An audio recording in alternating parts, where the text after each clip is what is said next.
pagkagaling sa eskwela. Happy Valentine's Day!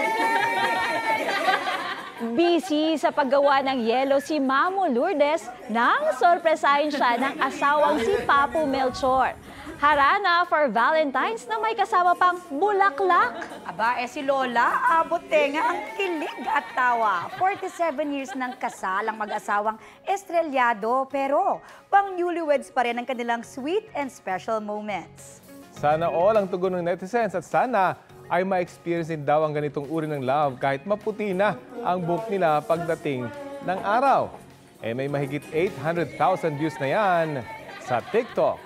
Deserve talagang maging trending! Ang galing. At nakaka-inspire, Ay, parang ano lang yan, parang si Yung katabi natin. Rafi at Maris lang yan. Parang hanggang ngayon, mukhang bagong kasal. At kumakanta rin si Kuya Rafi. Oo, talagang mapapasana mas magaling kumanta sa akin si Maris. Ayun.